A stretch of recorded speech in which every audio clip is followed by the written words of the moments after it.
Kali ini kita sangat beruntung kedatangan dosen atau dosen tamu, guest lecture dari Lembaga Administrasi Negara RI. Hari ini yang hadir adalah Pak Dr. Triwidodo W. Utomo, SHMA. Kebetulan Pak Ketuawan ada halangan, sehingga beliau menugaskan Pak Dr. Triwidodo W. Utomo, SHMA. Mungkin sebelum kuliah dimulai, saya bacakan kurikulum vitae beliau. Beliau S1-nya Sarjana Hukum jurusan Tata Negara dari UII Jogja tahun 1992. S2 beliau Master of Art, Department of International Cooperation, Graduate School of International Development, Nagoya University, Japan, tahun 2004. Dan beliau menyelesaikan doktornya, Doktor Ilmu Administrasi Publik, Sekolah Pasca Sarjana, Universitas Gadjah Mada, tahun, aduh, enggak ada tahunnya ini. Ya, nanti mungkin dilengkapi. 2015. Riwayat pekerjaan beliau, memang beliau asli LAN kelihatannya sejak Januari 94 sampai sekarang, mulai dari staf pelaksana sampai peneliti bidang administrasi publik. Desember 2013 sampai Desember 2018 itu deputi bidang inovasi administrasi negara. Dan hari ini jabatan beliau adalah deputi bidang kajian kebijakan dan inovasi administrasi negara. Jadi jabatan beliau sangat relevan dengan tema kita, administrasi kontemporer, khususnya dalam menghadapi pandemi 19. Jadi beliau memang ahli di bidang kajian kebijakan dan inovasi administrasi publik. Pak Dr. Tri Widodo, kami persilahkan untuk memulai paparan dan diskusinya. Terima kasih, kami persilahkan. Baik, terima kasih Prof. Rudi. Bapak Ibu sekalian, Assalamualaikum warahmatullahi wabarakatuh. Selamat pagi dan salam sejahtera untuk kita semua. Pertama, saya menyampaikan permohonan maaf Bapak Kepala LAN karena perlu istirahat sedikit, tidak sakit tapi nampaknya kemarin agak kelelahan sehingga beliau butuh istirahat dan menugaskan saya untuk mewakili untuk menyampaikan materi terkait administrasi publik kontemporer di era pandemi COVID ini. Bapak Ibu, saya langsung share screen. Ini mudah-mudahan saya bisa sampaikan mungkin tidak terlalu lama, maksimal mungkin 1 jam, dan sisanya nanti akan kita gunakan untuk diskusi. Bapak Ibu, COVID ini saya kira sudah menjadi perhatian kita semua, dan ternyata COVID ini kalau kita lihat betul-betul merupakan ancaman terbesar saat ini bagi planet bumi. Kita bisa melihat Bapak Ibu, ini data terakhir yang kita unduh dari datanya WHO, total yang sudah terpapar COVID ini ada 36 juta, Bapak Ibu bayangkan. 36 juta ini sudah berapa provinsi kalau di Indonesia? Di Jakarta sendiri hanya sekitar 11 juta. Jawa Barat ya 30 juta lebih dan sebagainya. Jadi betapa besar sekali jumlah penduduk dunia yang terpapar. Kalau kita lihat penambahan hariannya, Bapak Ibu sekalian, juga sangat luar biasa, 350.000 per hari, Bapak Ibu. Ini data tanggal tanggal 9 kemarin begitu. Angka kematian hanya karena penyakit ini sudah 1 juta lebih, dan hariannya per hari kematian itu lebih dari 6.000. Kalau kita bicara negeri kita, Bapak Ibu, negeri kita saat ini sudah 300.000 lebih, dan itu pada peringkat ke-21. Ini adalah peringkat 12 besar, Bapak Ibu, Amerika Serikat, India. Sebentar lagi India akan menyalip Amerika, karena penambahan kasusnya jauh lebih tinggi daripada Amerika. sementara selisihnya tinggal 500 ribuan saja. Kemudian Brasil, Rusia, Kolombia, Spanyol, Argentina, Peru, Meksiko, dan seterusnya, sampai Indonesia 300 ribu lebih. Indonesia dalam waktu dekat juga akan diprediksi menjadi Big 20 untuk negara dengan jumlah pasien corona terbesar. Dalam waktu dekat akan menyalip Pakistan dan kemudian akan menyalip Filipina. Ketika kita menyalip Filipina, maka sah Indonesia menjadi negara Asia Tenggara terbesar dengan jumlah pasien COVID-19 ini. Sehingga kalau kita lihat persebaran seperti ini, maka permasalahan bangsa-bangsa di dunia sebenarnya sama. Dan respon negara terhadap pandemi seperti ini mestinya juga relatif sama. Dalam arti mereka bisa saling belajar bagaimana sebuah negara bisa sukses menangani corona, sementara negara yang lain tidak. Demikian pula nanti di tingkat negara bagian atau di tingkat provinsi, kita juga bisa saling belajar bagaimana provinsi tertentu bisa sukses, provinsi yang lain tidak sukses. Nah, pengalaman-pengalaman sukses dari pilihan-pilihan kebijakan yang ditempuh oleh pemerintah, baik skala nasional maupun skala provinsi atau negara bagian itu, itulah yang kita sebut atau kita maknakan sebagai public administration response to pandemic COVID-19. Jadi administrasi publik kita terus melakukan respon, tetapi memang responnya sangat berbeda-beda tergantung pada konteks negara maupun juga lingkungan sosial ekonominya. Nah, Bapak Ibu sekalian, ada satu artikel, Bapak Ibu nanti bisa download di link ini, Bapak Ibu di sini. Nah, di artikel ini merekomendasikan gitu, public administration itu untuk bisa terus-menerus memperkuat kapasitas untuk menjadi adaptif. Jadi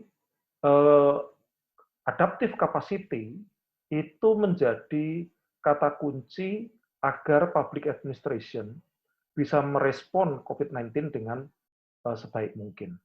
Ini diterbitkan 2018, Bapak Ibu. Pada waktu itu sebenarnya belum ada kasus COVID-19, tetapi artikel ini bicara tentang extreme events.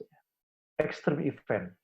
Nah, extreme event ini sebenarnya banyak contohnya. Itu bisa terkait dengan bencana alam, bisa konflik horizontal, konflik vertikal, bisa juga peperangan, bisa juga terorisme, dan sebagainya. Sehingga COVID-19 sebenarnya juga bagian dari extreme events ini, Bapak Ibu. Bapak Ibu sekalian, di dalam artikel ini dikatakan bahwa organisasi-organisasi publik itu semakin ke sini, semakin menghadapi extreme event yang semakin meningkat.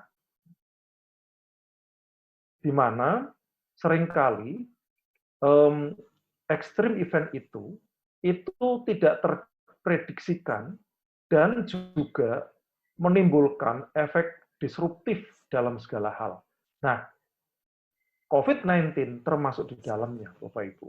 Dan extreme event itu memiliki potensi untuk menimbulkan kerusakan-kerusakan atau kehancuran atau penurunan yang sangat besar. Kita 6 bulan terakhir, Bapak Ibu, pertumbuhan sebenarnya kita sudah luar biasa, positif 5, 6, 7% begitu.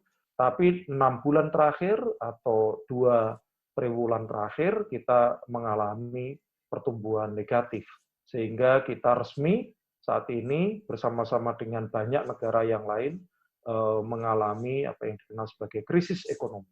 Nah, krisis ekonomi itu adalah dampak dari extreme events ini.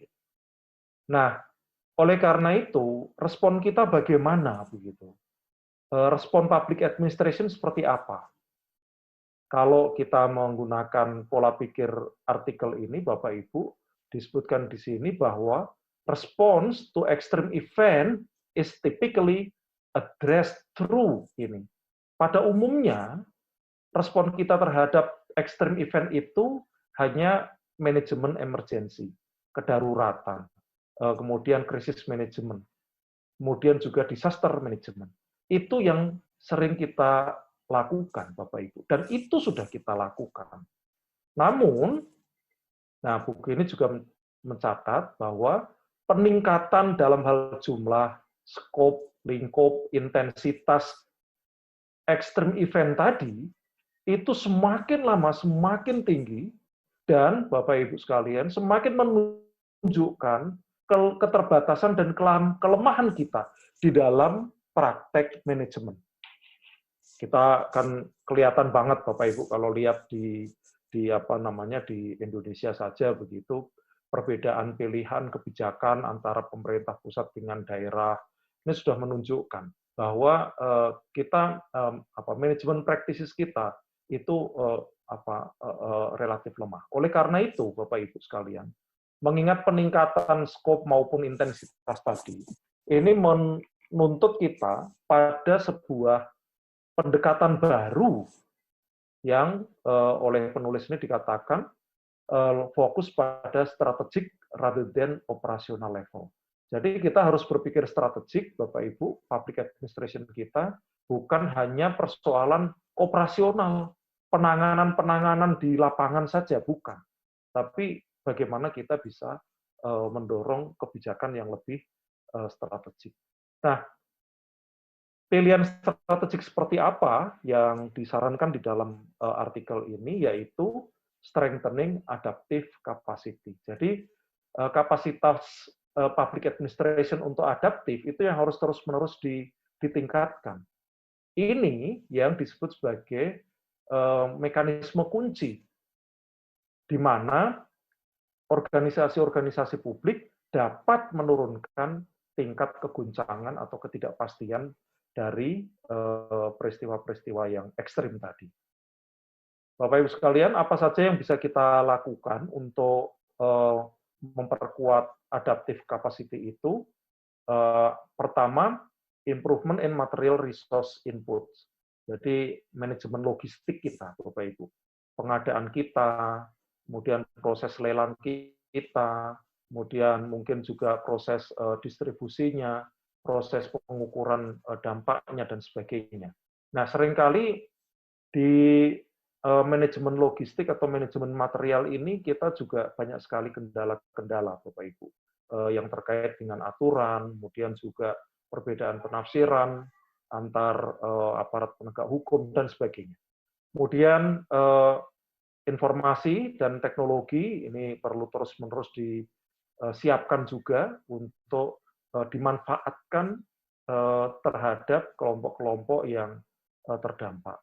Infrastruktur dan juga perlengkapan tentu bukan hanya perlengkapan dalam pengertian perlengkapan kerja, bukan infrastruktur dalam pengertian infrastruktur jalan saja, tapi infrastruktur dan equipment di dalam pelayanan publik. Misalnya infrastruktur pendidikan apa sih yang dibutuhkan? Ya, perlengkapan untuk pendidikan apa sih yang dibutuhkan? Seperti sekarang kita sering mengkritik kebijakan jarak jauh yang dianggap mempersulit rakyat kita karena tidak memiliki perlengkapan yang memadai. Nggak punya handphone lah, nggak ada jaringan lah, dan sebagainya. Kemudian juga human capital dan interagency coordination. Ini juga sangat penting sekali. Kita bisa melihat, Bapak Ibu, kualitas koordinasi di antara kita seperti apa ketika katakanlah kita sering mengamati adanya kebijakan-kebijakan yang tidak match satu dengan yang lainnya.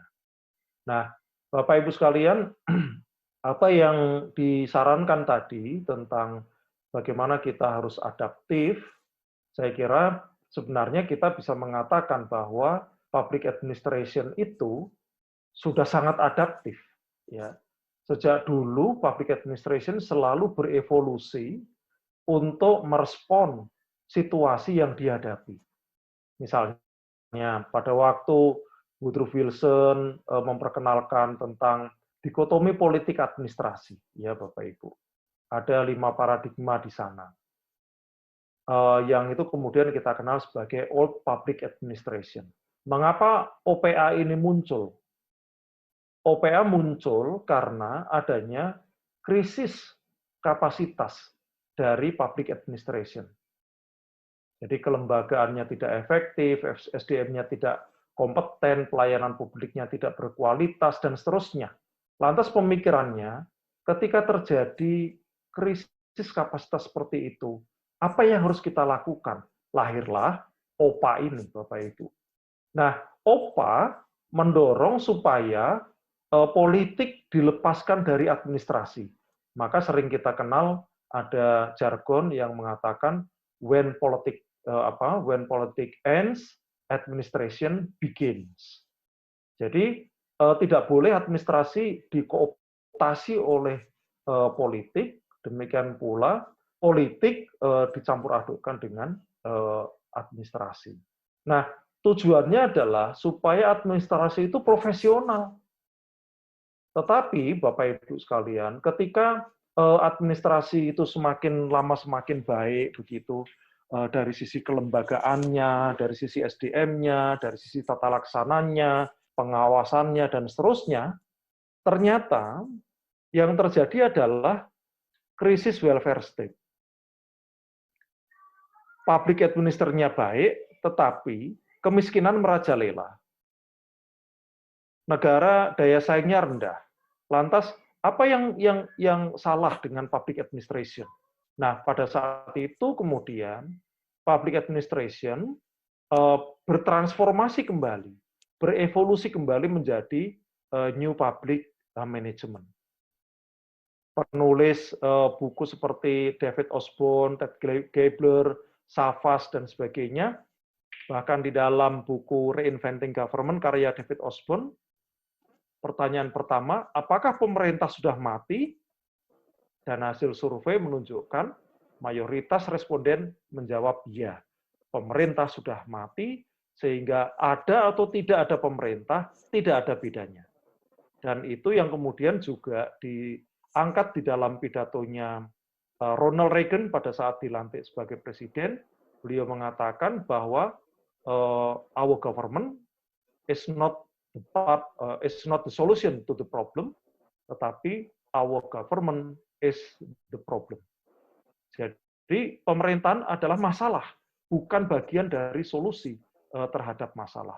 Oleh karena itu, Bapak Ibu sekalian, di dalam NPM ini didorong isu-isu baru tentang mekanisme pasar. Jadi pemerintah harus mengurangi intervensinya atau mekanisme negaranya dengan memberikan mekanisme pasar yang lebih luas.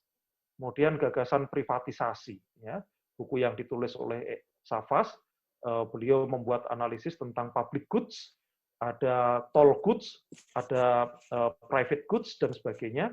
Kemudian beliau mengklasifikasikan barang dan jasa mana yang bisa diprivatisasi, dan barang dan jasa mana yang masih tetap masuk di dalam public goods, dalam arti bisa tetap dilakukan oleh pemerintah. Selebihnya, yang bisa dikurangi, maka harus dibuka seluas mungkin untuk privatisasi. Selain itu juga government harus punya prinsip wirausaha, sehingga pemerintah tidak berorientasi pada menghabiskan resources, setiap tahun minta anggaran, kemudian akhir tahun habis anggarannya. Tahun depan minta anggaran baru untuk dihabiskan kembali. Jadi kabeh dari nembele kayaknya ada yang bocor ini. Mohon host bisa di-mute supaya suara kita tidak.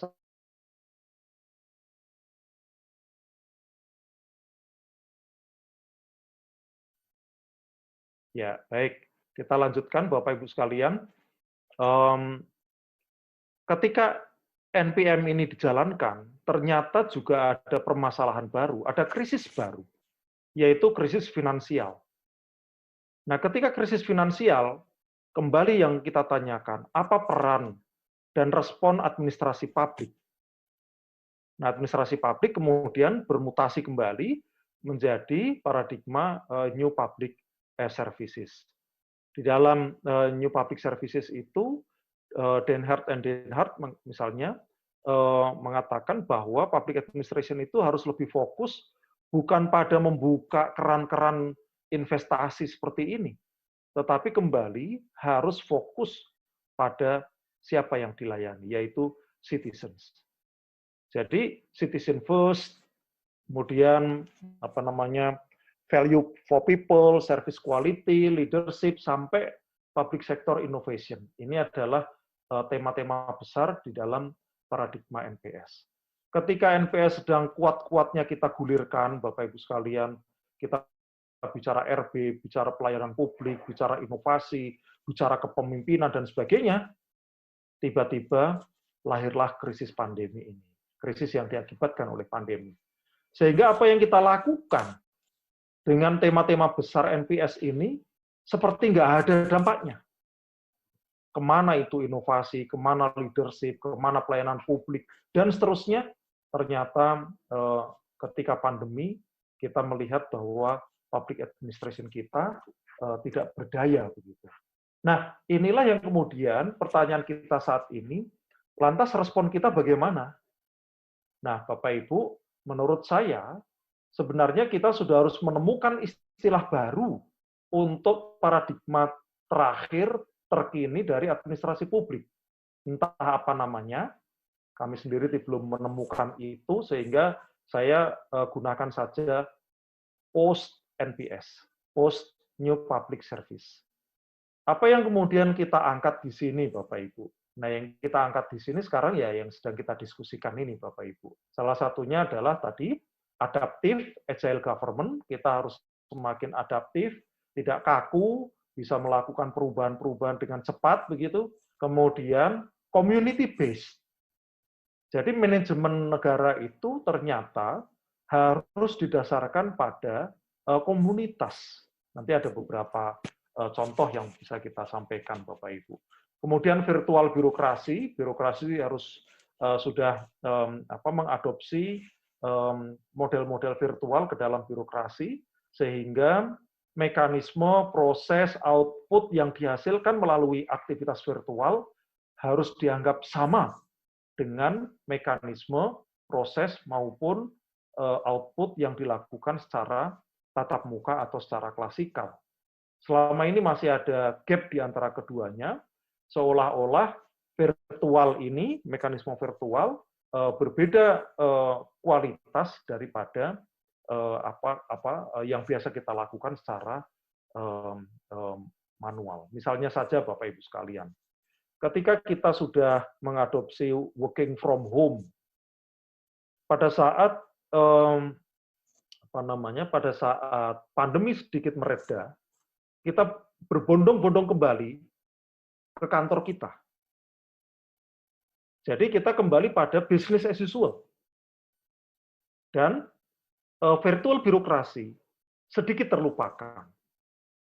Padahal semestinya, meskipun pandemi ini tidak ada sama sekali, tapi model virtual birokrasi sebaiknya diinstitusionalisasikan sebagai sebuah model di dalam penyelenggaraan pemerintahan daerah. Nah, Bapak Ibu, saya lanjutkan.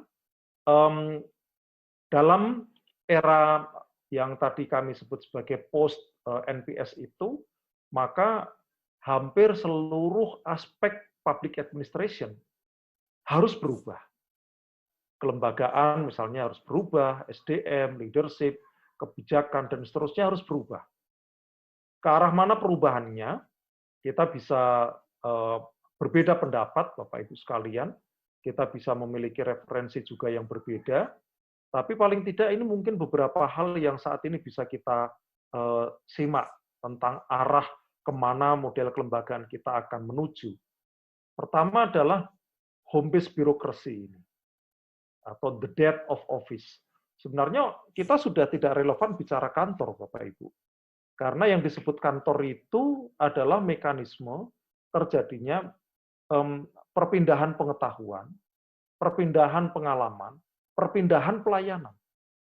Jadi pelayanan tidak harus tatap muka, pelatihan tidak harus tatap muka, semuanya bisa dilakukan secara virtual tadi.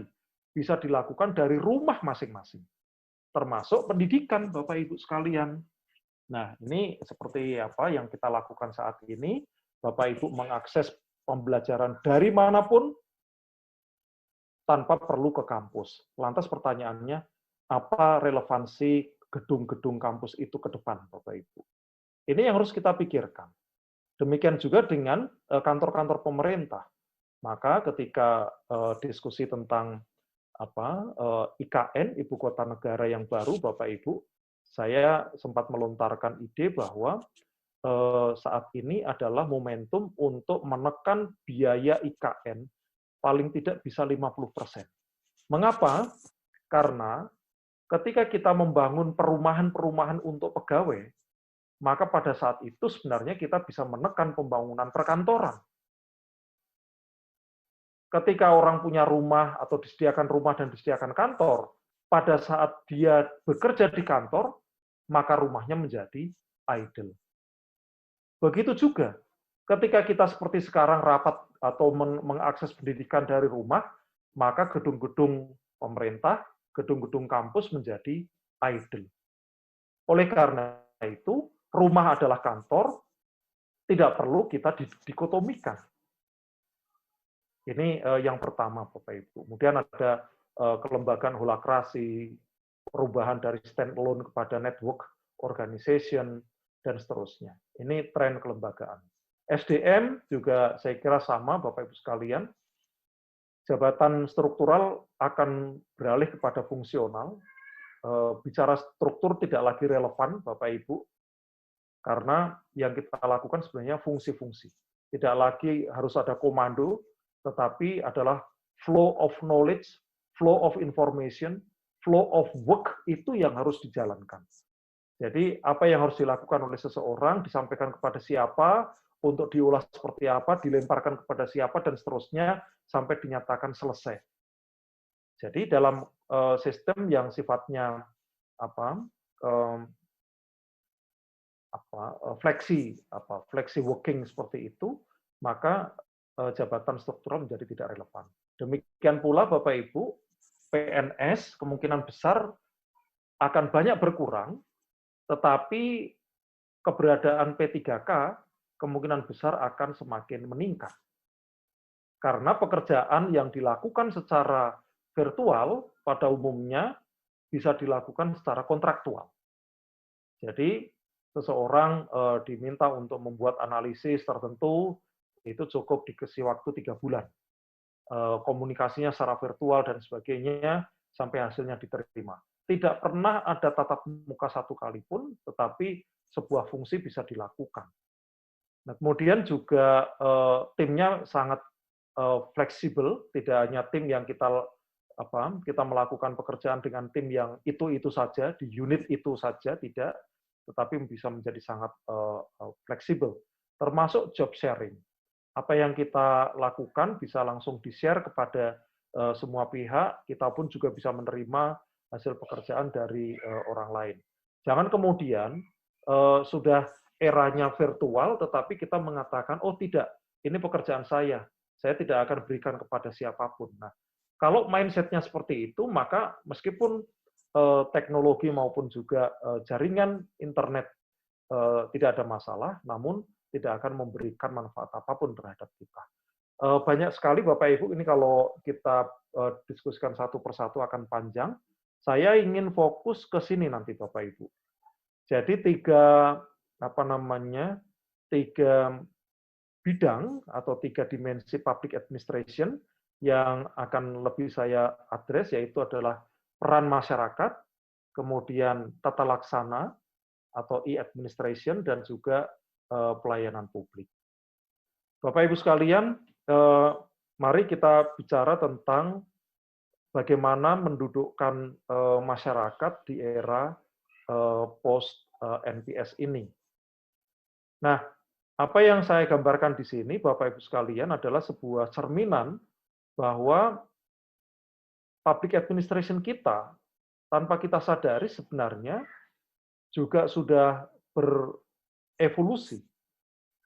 Sejak zamannya Weber, Bapak Ibu, dengan Weberian birokrasinya, sampai kepada model co-production. Model co-production ini sama sekali tidak terpikirkan oleh Weber pada saat merumuskan atau menuliskan bukunya.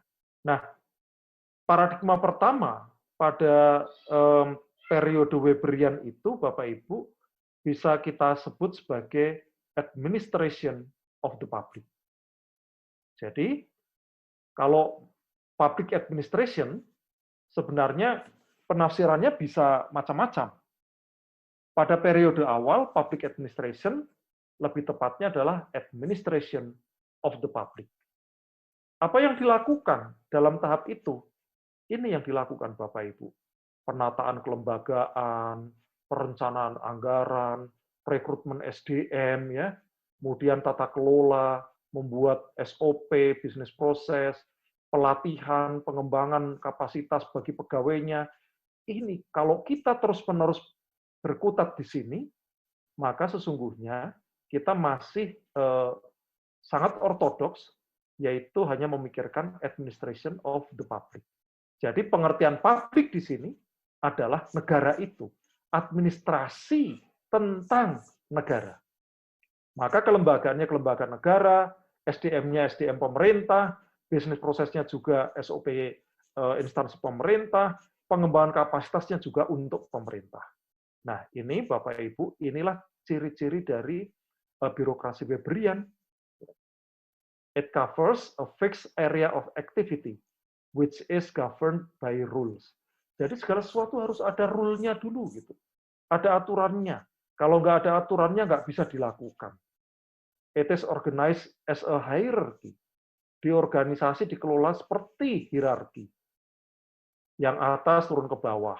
Tidak boleh lompat paling bawah. Apalagi yang bawah tidak boleh melampaui struktur di atasnya, kemudian melompat ke struktur yang lebih tinggi.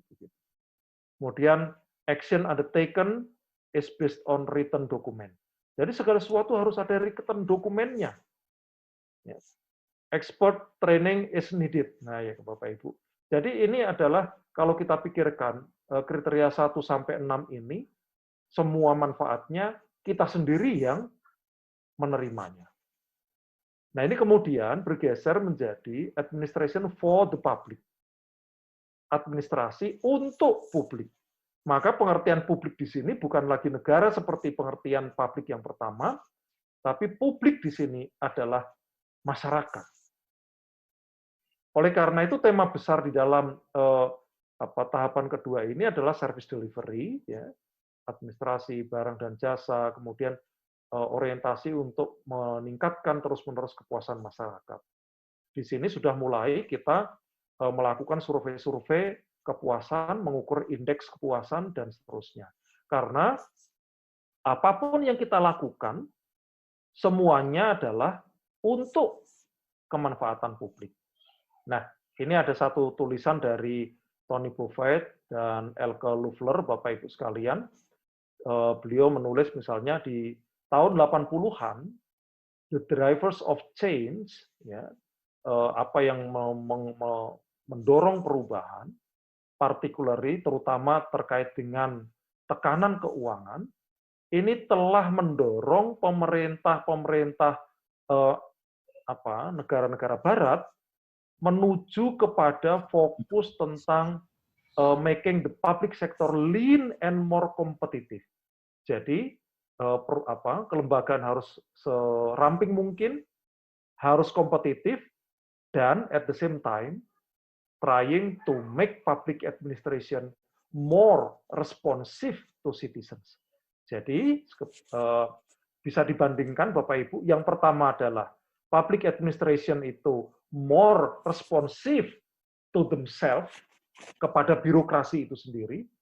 Ini cara berpikir inward looking, tetapi pada tahap kedua sudah outward looking, di mana masyarakat ditempatkan sebagai sentral dari pelaksanaan fungsi pemerintahan. Tapi ini pun sebenarnya nggak cukup. Yang harus kita dorong adalah administration by the public. Jadi administrasi itu bukan hanya untuk masyarakat, tetapi administrasi bisa dilakukan oleh masyarakat. Jadi masyarakat bukan sebagai subjek dalam pembangunan, tapi masyarakat adalah pelaku pembangunan. Masyarakat turut melakukan fungsi-fungsi pemerintahan. Jadi masyarakat tidak menerima saja pelayanan yang terbaik, tetapi masyarakat juga pelaku dalam pelayanan itu. Jadi pemberdayaan masyarakat untuk bisa melayani dirinya sendiri maupun melayani orang lain. Ya. Jadi bedanya seperti itu, Bapak Ibu, di tahap kedua ini pemerintah memberikan pelayanan yang terbaik kepada masyarakat, tetapi di tahap ketiga masyarakat bisa melayani dirinya atau bahkan melayani orang lain. Dalam artikel yang ditulis oleh Jacob Torfling ini, Bapak Ibu, dikatakan bahwa the level of co-production activities in all countries tend to be high. Jadi tingkatan aktivitas co-production itu di banyak negara cenderung tinggi, dan many citizens are willing to do more than they currently do. Jadi masyarakat itu, warga negara sebenarnya memiliki kemauan untuk melakukan banyak hal daripada yang sudah bisa dilakukan pada saat ini. Nah, itu tadi yang kami sampaikan, Bapak Ibu, yang kita sebut sebagai co-creation atau co-production. Ini menjadi tren utama menurut saya, Bapak Ibu sekalian, untuk menciptakan public administration yang responsif, yang adaptif, untuk menangani kondisi-kondisi ekstrim yang diakibatkan oleh coronavirus ini. Nah, Bapak Ibu sekalian, bagaimana kemudian kemauan, willingness dari warga negara itu bisa diakomodir begitu. Salah satunya adalah dengan menciptakan platform. Artinya, pemerintah ke depan itu tidak sebagai struktur, government not as a structure, Bapak Ibu sekalian. Government juga bukan kumpulan kewenangan, government not as a power, tetapi government as a platform. Jadi pemerintah adalah platform, Bapak Ibu sekalian. Kalau kita melihat kepada simbol-simbol pemerintah, gedung-gedung pemerintah, pegawai-pegawai dengan seragamnya, maka mestinya kita tidak melihat mereka sebagai orang yang punya power, tidak. Atau kita melihat mereka, apalagi yang masih ada pangkat-pangkat di di pundaknya, di sakunya, oh ini jabatannya berarti ini, kalau pangkatnya seperti itu. Itu masih menunjukkan government as a structure. Tapi yang kita inginkan, kalau kita melihat ada pejabat pemerintah, ada instansi pemerintah, dan sebagainya, kemudian kita ingat platform apa yang ditawarkan untuk memberikan pelayanan publik begitu. Dan dengan platform itu, warga negara bisa berperan seperti apa? Bapak Ibu sekalian, dari survei yang dilakukan oleh Accenture, ditemukan jawaban seperti ini, Bapak Ibu, bahwa 3/4 citizens secara global mengatakan bahwa pemerintah perlu untuk mengatasi masalah-masalah yang kompleks dengan berkolaborasi bersama warga negara, perusahaan, maupun NGO. Jadi, nggak boleh lagi pemerintah hanya berpikir sendiri, rapat-rapat hanya kita sendiri yang merapatkan, keputusan kita sendiri, dan kita mengatakan apa yang kita lakukan adalah untuk mereka. Tapi sedapat mungkin ketika kita membuat keputusan, kita selalu libatkan mereka sejak tahap pembahasan hingga pada saat implementasi. Kemudian 60% warga negara secara global juga mengatakan ingin atau mau dengan inisiatif sendiri mengambil peran aktif terhadap pelayanan-pelayanan pemerintahan yang sifatnya personalized. Nah, inilah yang kemudian diterjemahkan nanti ke dalam GAAP, Bapak Ibu.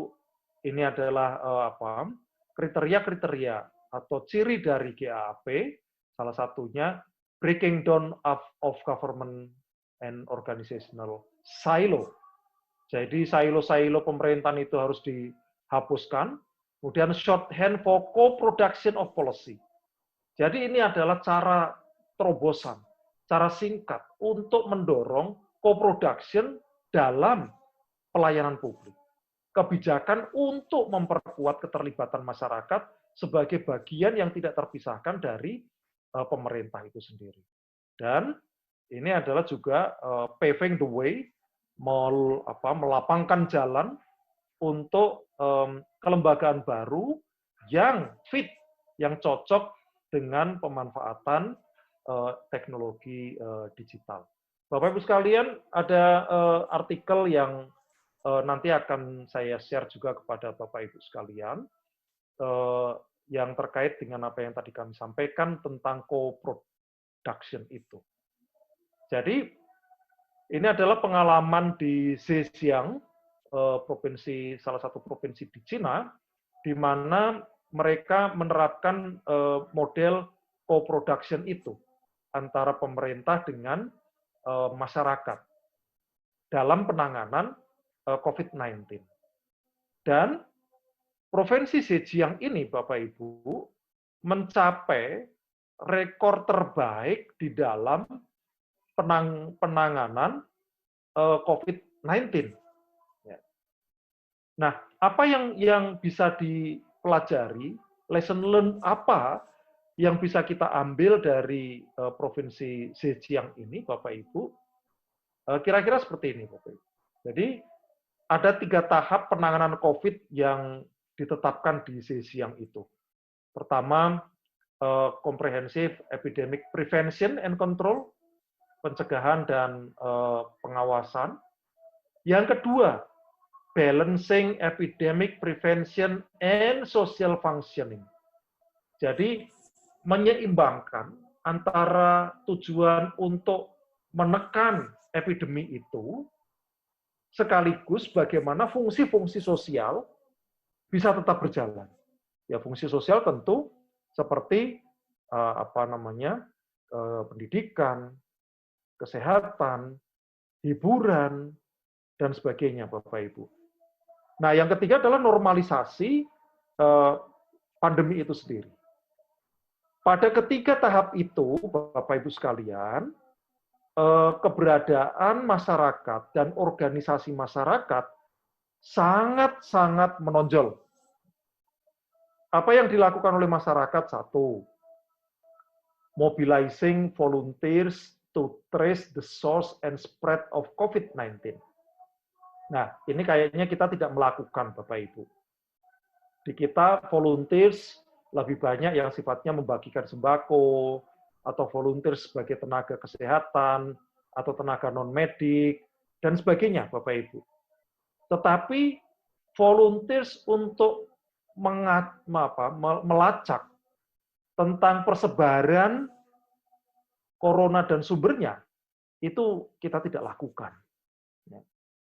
Yang kedua, collecting donation and supplies for epidemic control. Saya kira kalau ini kita juga ada ya Bapak Ibu sekalian, donasi kita tidak kurang-kurang, triliunan bahkan hasil sumbangan dari berbagai pihak. Kemudian yang ketiga, nah ini kayaknya kita masih sedikit, providing community services, menyediakan layanan-layanan sosial bagi penderita atau keluarga penderita COVID itu agar tetap bisa tinggal di rumah dengan dukungan penuh dari masyarakat. Di kita ada kecenderungan, Bapak Ibu sekalian, masyarakat yang terkena penyakit ini itu justru seperti dikucilkan. Kita takut untuk mendekat kepada dia. Tapi Bapak Ibu sekalian, di Cina justru dukungan komunitas ini menjadi sangat kuat sekali. Sebenarnya kita punya model seperti itu, Bapak Ibu. Misalnya yang digagas oleh Gubernur Jawa Tengah dengan Jogo Tonggo namanya ya Bapak Ibu. Menjaga tetangga. Jadi tetangga yang terkena COVID-19 dan kemudian dia melakukan pengobatan maupun isolasi mandiri begitu, maka seluruh urusan sosialnya disupport oleh tetangganya. Urusan makan, urusan kebutuhan sehari-hari, semuanya dilakukan oleh tetangganya. Nah, ini contoh yang luar biasa, Bapak Ibu. Termasuk yang nomor 4, Bapak Ibu, assisting enterprise with production resumption. Jadi membantu pengusaha-pengusaha kecil untuk memulai lagi produksinya yang sempat terhenti karena kasus COVID-19 itu. Ini yang kayaknya kita juga belum, Bapak Ibu. Pengusaha-pengusaha besar atau entitas seperti Kadin dan sebagainya, itu yang harusnya mendampingi pengusaha-pengusaha kecil untuk bisa memulai kembali produksinya. Di kita nampaknya masih semua mengandalkan kepada pemerintah, sehingga co-production-nya menjadi tidak berjalan. Termasuk yang kelima, Bapak Ibu, psychological counseling dan social work. Jadi lembaga-lembaga konsultan psikologi mestinya langsung terjun ke tingkat lapangan, kemudian memberikan pendampingan secara psikologi. Mengingat kondisi psikologi adalah kondisi yang paling berat yang dihadapi oleh penderita, bukan kondisi kesehatannya. Kondisi psikologis yang buruk itu yang akan berdampak pada kesehatan yang memburuk. Tapi ketika kondisi psikologinya baik, kemungkinan besar banyak penderita yang akan bisa tertolong. Nah, hal seperti ini tidak perlu menunggu pemerintah, Bapak Ibu. Tetapi kelompok-kelompok masyarakat, komunitas-komunitas psikolog misalnya, mahasiswa-mahasiswa psikologi bisa bertebaran untuk membantu pemerintah. Dan seterusnya, Bapak Ibu sekalian, sehingga sekali lagi co-production menjadi kata kunci untuk keberhasilan penanganan COVID-19. Nah, kemudian di artikel yang lain, ini menarik Bapak Ibu sekalian, terkait masih tentang co-production ini.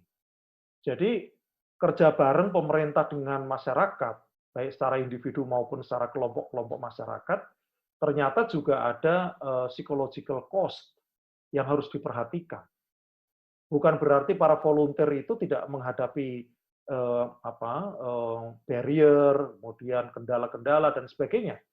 Mereka juga punya kendala-kendala, bahkan harga yang harus dibayar yaitu harga psikologisnya. Bapak Ibu sekalian, di artikel ini disebutkan pertama bahwa banyak sekali kajian-kajian yang sudah mendiskusikan tentang manfaat positif dari model co-production antara pemerintah dengan kelompok-kelompok masyarakat. Apa saja yang bisa dikontribusikan oleh model co-production itu, misalnya adalah aspirasi masyarakat semakin terwadai dan bisa dikanalisasi kepada perumusan kebijakan. Kemudian juga behavior, peningkatan perilaku-perilaku yang semakin baik, yang semakin positif untuk mencapai manfaat-manfaat secara bersama. Kemudian cost efisiensi, ya, secara anggaran jauh lebih efisien dan menciptakan keadilan atau keseimbangan lah Bapak Ibu sekalian. Namun Bapak Ibu sekalian, ada catatan bahwa mereka-mereka yang terlibat di dalam co-production itu more likely to experience psychological cost. sangat mungkin mengalami sebuah biaya psikologis. Ya. Nah, apa itu biaya psikologis? Biaya psikologis yang dimaksudkan di situ adalah ketika mereka yang berperan sebagai volunteer itu, mereka berpartisipasi di dalam model co-production di mana pelayanan-pelayanan yang diberikan itu menimbulkan benefit bagi atau menimbulkan benefit secara pribadi bagi keluarganya, keluarga orang tertentu, bagi teman tertentu, dan seterusnya. Berbeda dengan co-production services, Bapak Ibu, model-model co-production yang menghasilkan manfaat secara kolektif. Pada saat dia bisa mencapai hasil yang kolektif itu, maka mereka tidak menghadapi psychological cost, psychological barrier, tetapi ketika dalam model itu ada pihak-pihak yang memanfaatkan untuk kepentingan kelompoknya sendiri, itu yang akan menimbulkan psychological cost, dan pada akhirnya masyarakat ini menarik diri dari program co-production. Nah, Bapak Ibu sekalian, hal yang lain tidak terkait langsung dengan co-production, tapi ini sebenarnya juga model bagaimana kita melibatkan semakin banyak pihak untuk penanganan dari COVID-19 itu. Artikel dari Donald F. Cathy ini menarik, Bapak Ibu sekalian, di mana beliau menceritakan bahwa Amerika Serikat ini mungkin akan berubah dari United States of America menjadi Divided States of America. Jadi, Amerika, Bapak Ibu sekalian, ini the federal government, pemerintah pusat, membiarkan sebagian besar keputusan penanganan untuk COVID-19 itu to the state, kepada negara-negara bagiannya. Dan, ini menarik lagi, dan the states, negara-negara bagian itu melakukan keputusan pada arah yang sangat berbeda. Jadi, mungkin kenapa tadi di data awal tadi, bahwa Amerika sebagai negara dengan jumlah penderita terbesar, mungkin salah satunya adalah karena ketidaksolidan dari public administration mereka. Sehingga, Bapak Ibu sekalian, di sini dikatakan oleh Donald F. Cathy bahwa this pattern, pola-pola seperti ini, memunculkan fundamental question, pertanyaan-pertanyaan yang fundamental about the role of federal government leadership in an issue, ya Bapak Ibu. Jadi dalam isu COVID-19, masyarakat mempertanyakan sesungguhnya peran pemerintah pusat apa. Dan Bapak Ibu, Cathy mengatakan the debate tentang ini, Bapak Ibu sekalian, ini akan mendorong lahirnya realita yang semakin besar tentang divided States of America. Jadi bukan USA lagi, Bapak Ibu sekalian, tapi DSA kira-kira. Nah, kalau ini benar, Bapak Ibu, dan tren ini akan terus terjadi, bukan tidak mungkin Amerika akan menjadi Soviet kedua. Kalau Uni Soviet itu didorong oleh kebijakan tentang glasnost and perestroika, kalau Amerika akan terpecah-pecah menjadi negara-negara merdeka karena adanya kasus COVID-19. Ini bisa saja terjadi, Bapak Ibu sekalian. Oleh karena itu, pilihan yang terbaik barangkali adalah pemerintah pusat harus solid merumuskan sebuah platform kebijakan yang berskala nasional, tetapi implementasinya harus diserahkan kepada daerah masing-masing. Karena kondisi daerah yang berbeda-beda. Jadi pemberdayaan masyarakat lokal harus lebih diberikan tempat yang lebih besar daripada intervensi pusat. Termasuk anggaran, Bapak Ibu sekalian. Jadi jangan kemudian segala sesuatu harus ditetapkan dari pusat, tetapi harus diberikan ruang-ruang diskresi bagi pemerintah daerah untuk strategi penanganan dari COVID-19. Nah, lantas bagaimana tren pelayanan publik ke depan, Bapak Ibu? Tadi yang saya sampaikan, kalau boleh sedikit kembali ke atas, Bapak Ibu, yang di sini peran masyarakat, kemudian pemanfaatan AI dan IoT, Bapak Ibu, dan pelayanan, ini akan saya sampaikan secara bersama-sama. Nah, Bapak Ibu sekalian, ini adalah tren pelayanan kesehatan ke depan. Jadi ada tren hospital to home. Tahun 2030 dianggap sebagai tipping point, di mana kita akan mengatakan goodbye hospital, dan kemudian hello hospital. Jadi pelayanan kesehatan tidak dilakukan lagi di hospital, tidak, tapi di home hospital. Artinya, home kita, setiap rumah adalah juga tempat perawatan kesehatan bagi penghuninya. Dan ini Bapak Ibu sebenarnya sudah dimulai di era pandemi ini, di mana rumah adalah karantina atau tempat bagi bagi penderita COVID untuk melakukan isolasi mandiri begitu. Yang harus dilakukan adalah bagaimana kita melakukan standarisasi rumah kita agar paling tidak mendekati standar dari pelayanan kesehatan yang ada di rumah sakit. Nah, literasi kesehatan seperti itulah yang harus dimiliki oleh setiap warga negara dan menjadikan rumahnya memiliki standar kesehatan seperti yang ada di rumah sakit. Ketika literasi kesehatan seperti itu bisa didorong, maka tidak akan banyak kebutuhan kita untuk membangun gedung-gedung rumah sakit. Sekarang saya kira kita masih orientasi membangun rumah sakit, puskesmas yang lebih megah dan sebagainya. Tapi bayangkan kalau home hospital ini nanti sudah menjadi pola pelayanan publik, maka keberadaan rumah-rumah sakit itu akan ditinggalkan. Sebagaimana tadi gedung-gedung kampus juga akan ditinggalkan karena pembelajaran sudah bisa dilakukan dari rumah masing-masing. Nah, kemudian juga ini adalah model rumah sakit berjalan, Bapak Ibu, bukan puskesmas keliling, bukan juga ambulans, bukan, tetapi ini benar-benar rumah sakit berjalan.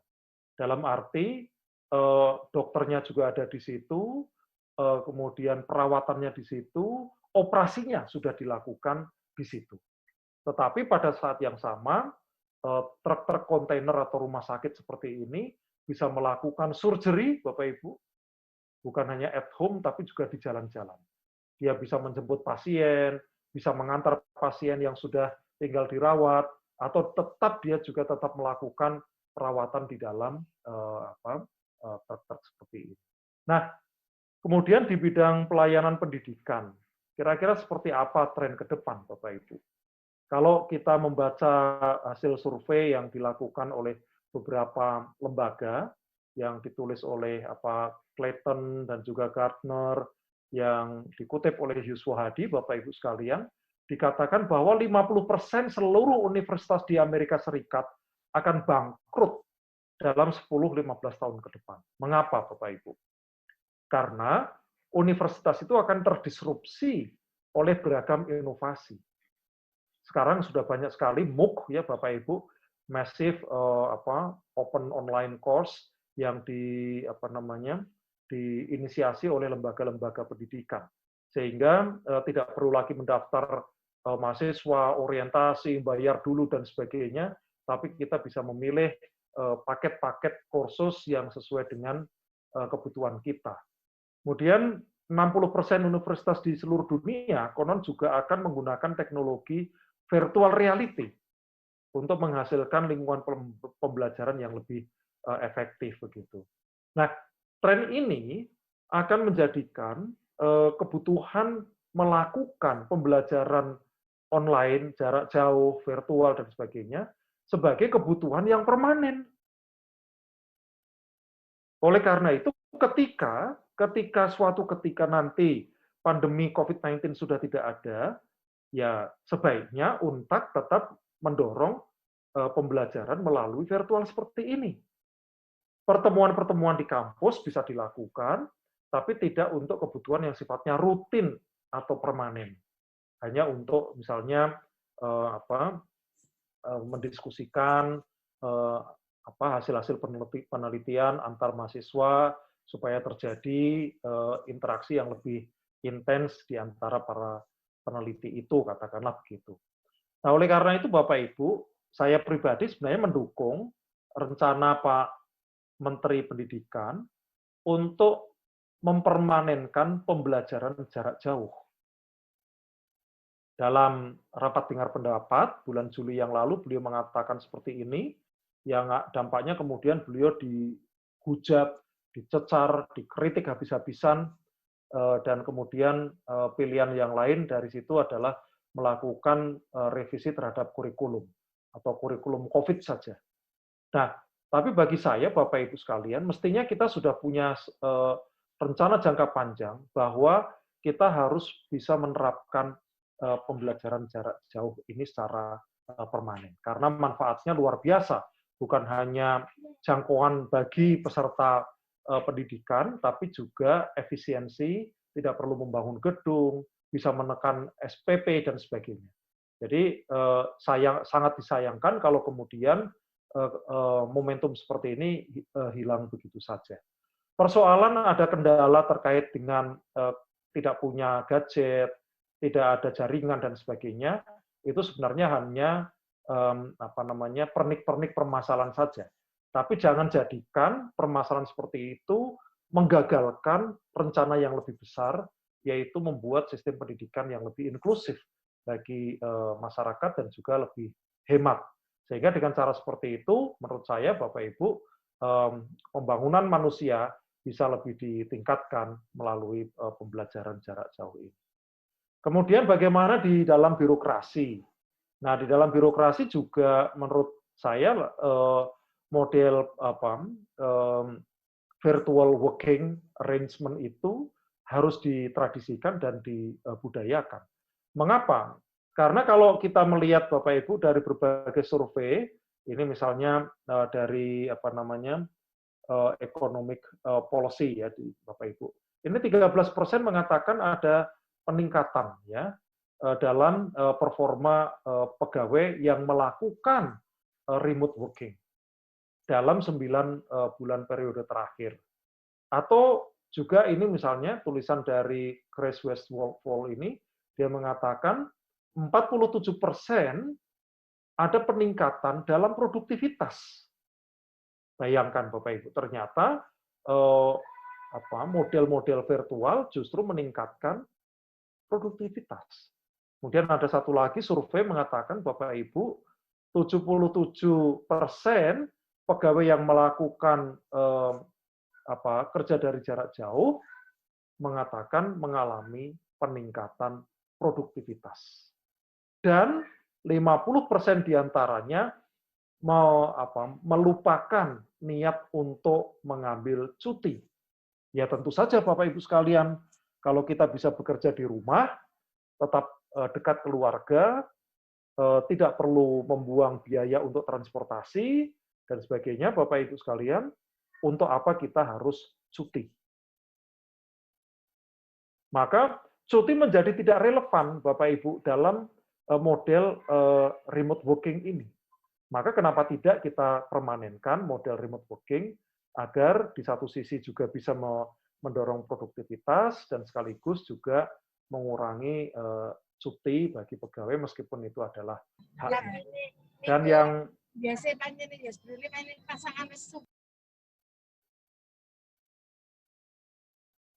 ya baik, Dan yang terakhir, Bapak Ibu sekalian, menurut saya ini adalah implikasi juga dalam public administration kita, terutama dalam pilar SDM, di mana revisi terhadap formasi jabatan itu menjadi sangat diperlukan. Kemana arah revisi formasi jabatan itu, menurut saya sudah harus diarahkan pada penguatan digital talent ini, Bapak Ibu. Bapak Presiden pada rapat terbatas tanggal 3 Agustus lalu mengatakan bahwa Indonesia membutuhkan 9 juta talenta digital sampai 15 tahun mendatang, Bapak Ibu. Bayangkan Bapak Ibu sekalian, 9 juta talenta digital itu nggak main-main, Bapak Ibu. Pertanyaannya, siapa yang akan mendidik mereka? Belum lagi bagaimana standar kesejahteraannya, standar gajinya. Akan disamakanкah dengan PNS pada umumnya? Kalau iya, mungkin tidak akan ada yang mau masuk ke dalam birokrasi kita. Termasuk juga bagaimana respon perguruan tinggi. Ketika pemerintah, presiden sudah melemparkan arah kebijakan bahwa kita harus mencetak 9 juta talenta digital, perguruan tinggi mana yang sudah menjawab tantangan Pak Presiden itu? Dan kualifikasi seperti apa yang harus dimiliki oleh talenta digital itu? Maka Bapak Ibu sekalian, beberapa jenis formasi jabatan yang menurut saya relevan untuk sektor publik ke depan, untuk public administration kita, paling tidak 6 hal ini. Platform designer. Tadi kita sudah bicara tentang government as a platform, maka bagaimana mungkin pemerintah bisa menjadi platform kalau tidak ada platform designer di dalam pemerintah itu. Contoh platform banyak sekali, Bapak Ibu. Salah satunya adalah Ruang Guru. Ruang Guru bukan diciptakan oleh pemerintah. Diciptakan oleh sekelompok anak-anak muda saja, Bapak Ibu sekalian. Padahal, tugas mencerdaskan kehidupan bangsa adalah tugas konstitusi yang diberikan kepada negara. Lantas, mengapa yang bisa memberikan pelayanan ruang guru bukan pemerintah? Oleh karena itu, kalau menurut saya, Bapak Ibu sekalian, pemerintah yang harus bisa membangun platform-platform seperti ruang guru itu. Sekarang sudah mulai dipikirkan ya Bapak Ibu, Kementerian Pendidikan mulai menciptakan seperti itu, Kementerian Desa juga menciptakan platform seperti itu. Tapi apa yang kita lakukan selalu terlambat dibandingkan apa yang sudah dilakukan oleh swasta. Karena apa? Karena tadi Bapak Ibu sekalian, karena kompetensi kita tidak ada di situ. Karena SDM kita tidak memahami tentang itu. Termasuk Bapak Ibu sekalian, platform itu juga seperti Tokopedia, Shopee, Blibli, dan sebagainya. Mereka bisa mengkolek produk-produk usaha-usaha mikro, termasuk individu, rumah tangga, dan sebagainya, untuk masuk ke dalam marketplace mereka, platform mereka.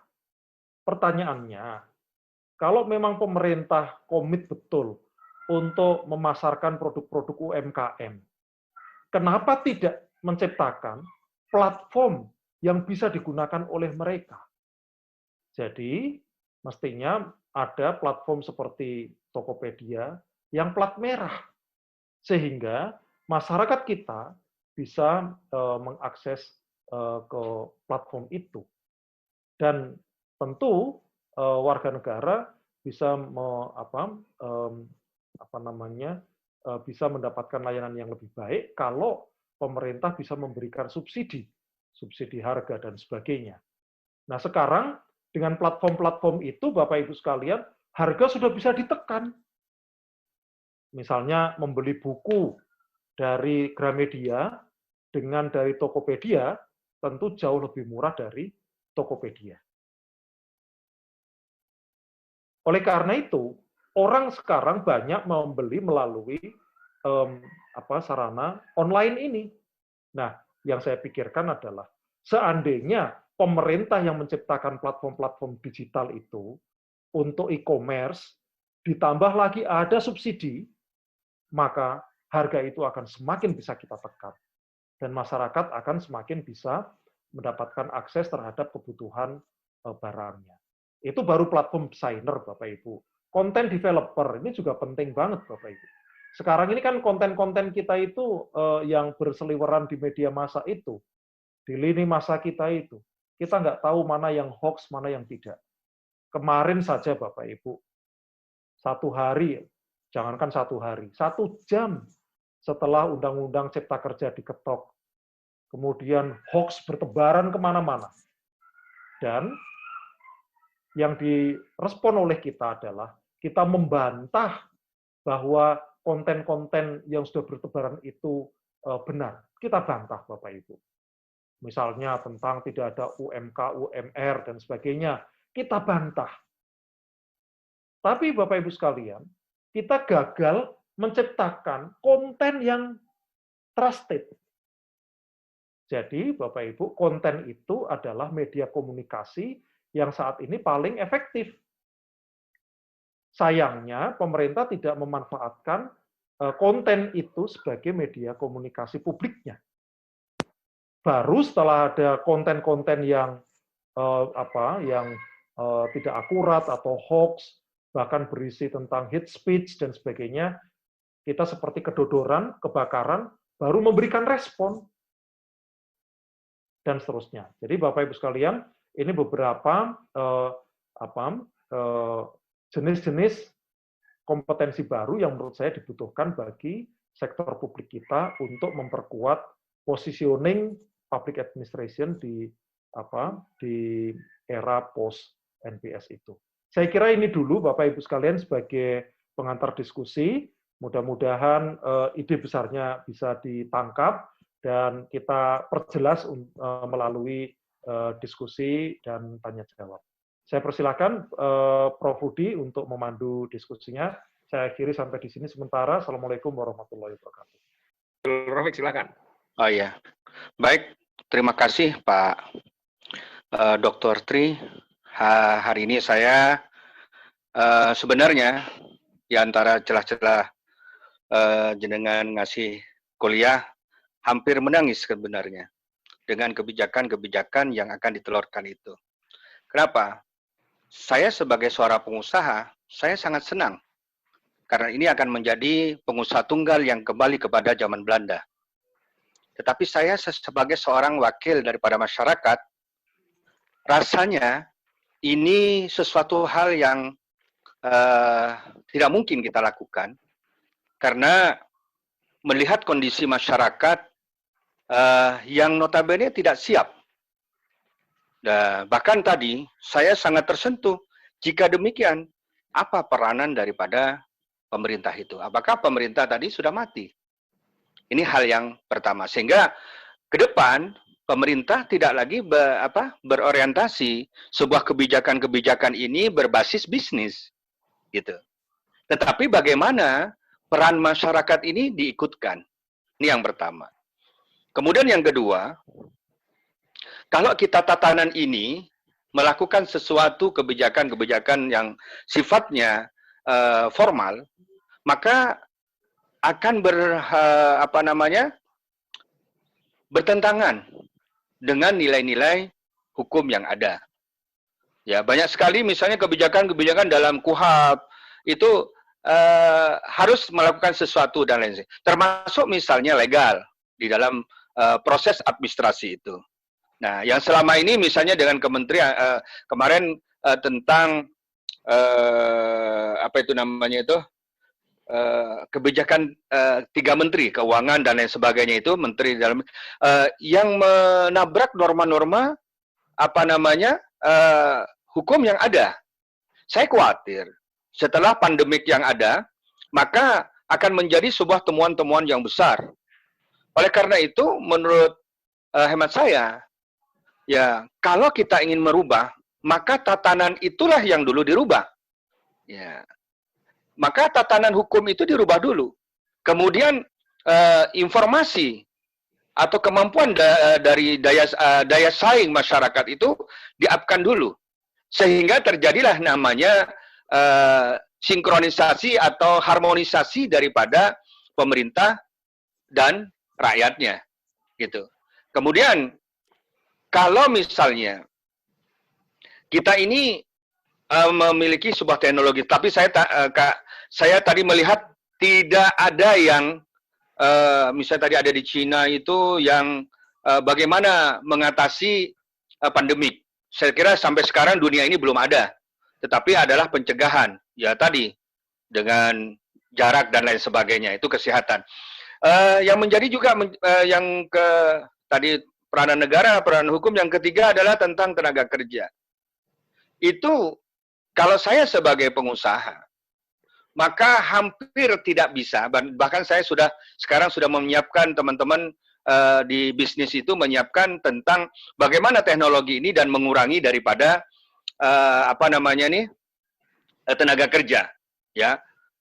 Kalau kita ketahui semua, misalnya ada tadi disampaikan home care, ya, bagaimana rumah sakit ini akan ditinggalkan, kemudian kita akan ada rumah sakit di rumahnya, ya. Ini sebenarnya sudah ada, cuman persoalannya secara legal benar nggak dia. Nah, kemudian yang kedua misalnya secara bisnis tadi, kalau kita tidak memakai sistem keikutsertaan daripada masyarakat yang sekarang ini notabene tidak memiliki keahlian tentang itu, maka yang terjadi adalah nanti kriminalitas. Artinya saya membangun bisnis, ya. Sekarang saya sendiri melakukan itu, mengikuti apa yang disampaikan oleh Pak Dokter tadi, maka sekian persen dari karyawan saya sudah kita carikan jalan keluar untuk berbisnis.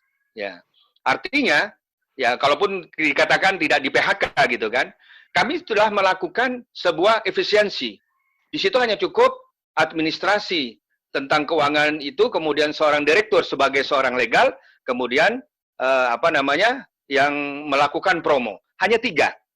Lalu, apakah kekayaan itu hanya kita dimiliki oleh kita sendiri, ataukah bagaimana? Itu, Pak. Artinya kita ini akan kembali ke zaman penjajahan kembali, zaman Belanda. Kalau dulu dengan adu dombanya, maka sekarang dengan penguasaan teknologi. Artinya apa? Saya kira kebijakan daripada manusianya itu sendiri, Pak Dokter. Ya, karena sudah ada kita undang-undangnya, kadang-kadang melanggar. Nah, jadi menurut saya, hemat saya, yang dibenahi itu adalah para elit yang ada di pemerintahan itu bagaimana memandang sebuah fenomena ini untuk melakukan sebuah kemajuan-kemajuan, apakah dari itu negara dan bangsanya atau masyarakat itu sendiri. Saya kira ini intinya, Prof. Makasih, Pak. Terima kasih, Pak Rafiq. Pak Samuel, silakan. Baik, terima kasih, Prof. Ya, terima kasih, Pak Tri. Salam kenal, Pak. Saya Samuel Pajala dari Makassar. Menarik sekali apa yang Bapak Tri tadi ulas melalui kuliah umum ini. Ada beberapa hal yang membuat saya tertarik dan ingin mempertanyakan, Pak. Jadi saya nggak menanggapi, tapi ingin mempertanyakan. Yang pertama, di dalam administrasi publik, Bapak mengatakan ada 2 hal yang saling berhubungan, yaitu bagaimana kita memperkuat kapasitas adaptif public organization dengan kapasitas adaptif public administration. Nah, pertanyaan saya, Pak, mana yang dalam kondisi COVID seperti ini, mana yang harus kita perkuat? Apakah public organization-nya ataukah public administration-nya dalam rangka mengambil kebijakan di masa pandemi? Yang kedua, provinsi Zhejiang tadi itu memiliki beberapa cara untuk mengatasi pandemi dan itu diakui dunia dengan keberhasilan yang mereka capai. Pertanyaannya, Pak, kenapa kondisi ini atau metode ini tidak diadaptasi atau tidak diikuti oleh negara lain, khususnya kita di Indonesia, padahal ini sudah memperlihatkan keberhasilan, yang dimana yang membuat kita tidak melakukan itu? Apakah kita tidak memiliki sumber daya, ataukah tingkat partisipasi dari publik itu sangat rendah? Nah, kemudian yang ketiga, Pak, Di dalam penanganan kondisi COVID-19 seperti ini dan untuk pengambilan kebijakan, mana yang lebih tepat? Apakah public administration of the public, ataukah public administration for the public, atau public administration by the public? Saya kira itu Pak, mohon pencerahan. Terima kasih. Terima kasih Pak Samuel. Satu lagi, mungkin masih Saya, Prof. ada. Saya, Prof. Ya. Assalamualaikum, Prof. Waalaikumsalam. Silakan. Iya, makasih, Prof. Perkenalkan, saya Alifin. Dia 38. Sangat tertarik sekali dengan apa yang disampaikan oleh Bapak Dr. Triwidodo. Kami akan bertanya, apa yang sudah dilakukan oleh lembaga administrasi negara menghadapi pos NPS ini. Terima kasih, Prof. Ya. Terima kasih. Mungkin cukup 3 dulu, Pak Tri, ya? Baik. Baik, makasih. Dari Pak Rofik sebenarnya tidak ada pertanyaan spesifik ya. Lebih banyak, kalau boleh kita tunggu dulu supaya suara-suara hilang dulu.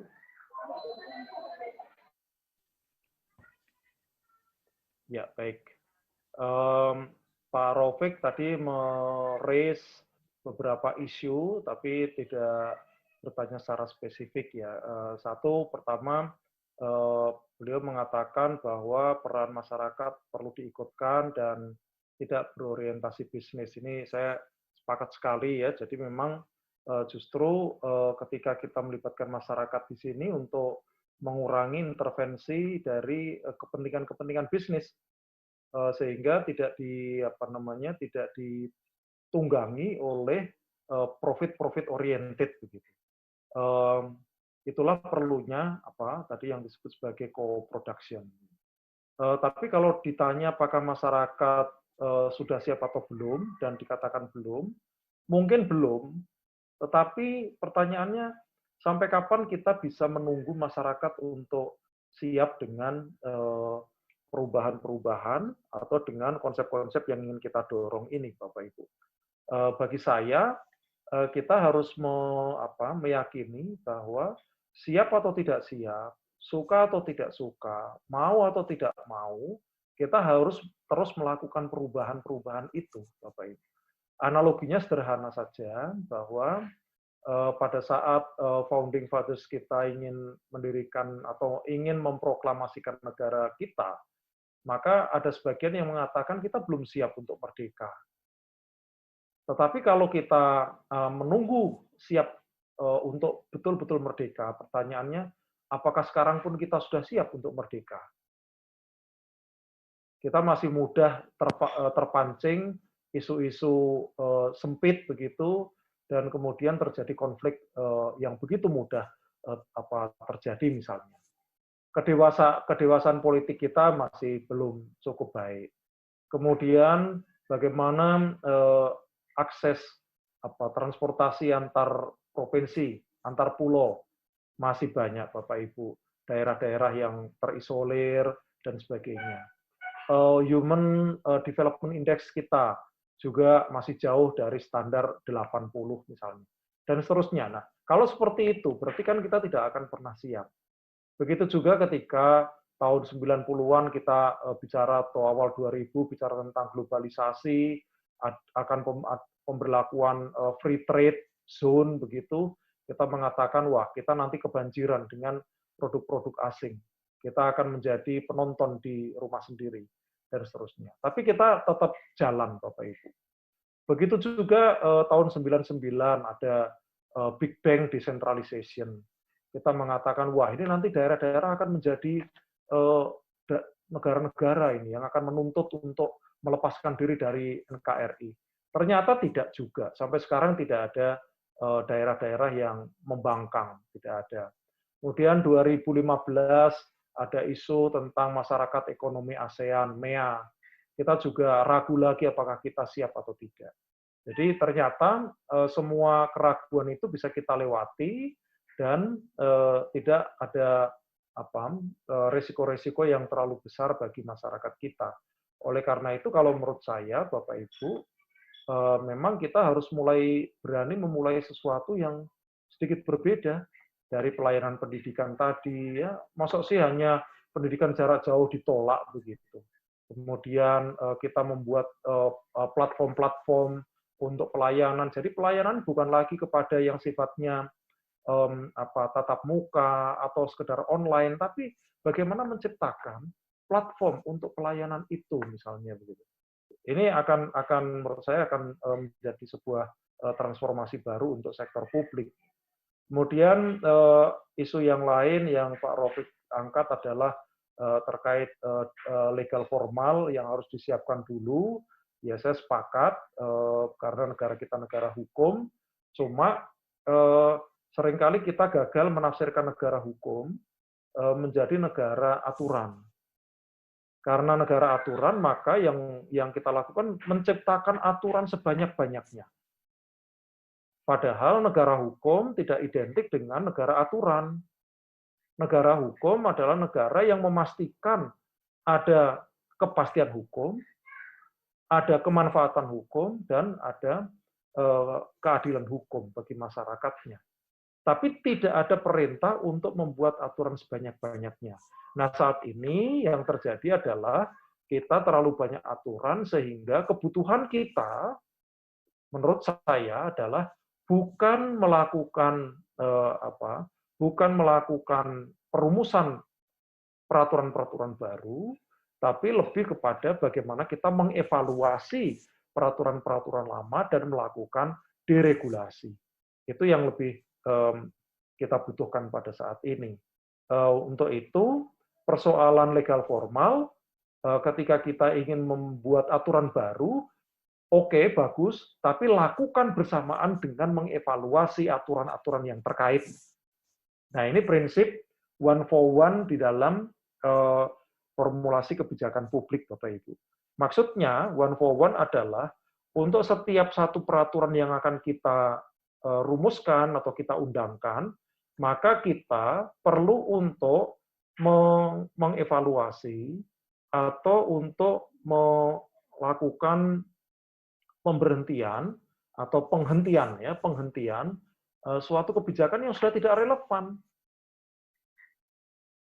Nah, tanpa adanya prinsip one and one itu, maka jumlah kebijakan kita, peraturan kita akan terus bertambah, dan itu akan menjadi bom waktu di dalam implementasi nanti.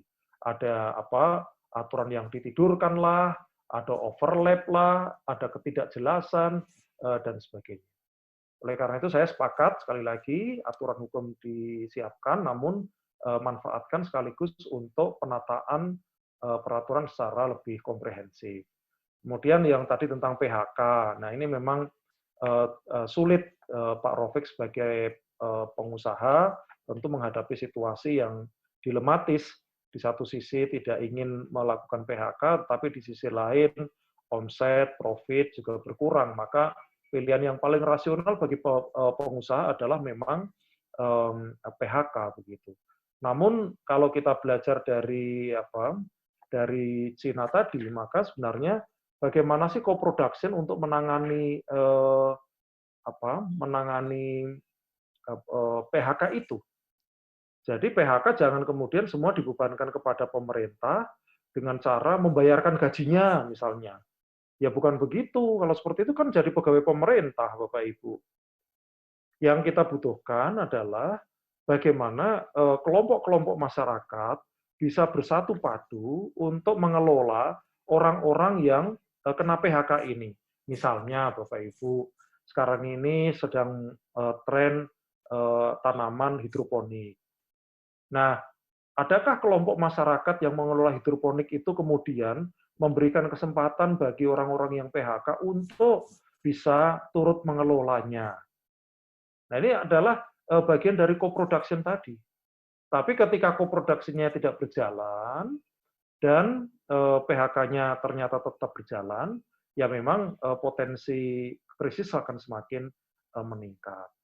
Kemudian dari Pak Samuel, saya kira pertanyaannya keren-keren ini ya, bagus-bagus sekali. Bagaimana memperkuat adaptive capacity. Sebenarnya menurut saya kita bisa mengikuti pola pikir dari artikel yang tadi kami sampaikan, atau kita juga bisa menetapkan sendiri strategi untuk adaptif itu bagaimana begitu. Yang tadi kami sampaikan, kalau menurut Zhang tadi, atau boleh saya tayangkan lagi ya, supaya bisa kita simak bersama-sama. Jadi menurut Zhang ini tadi, Bapak Ibu,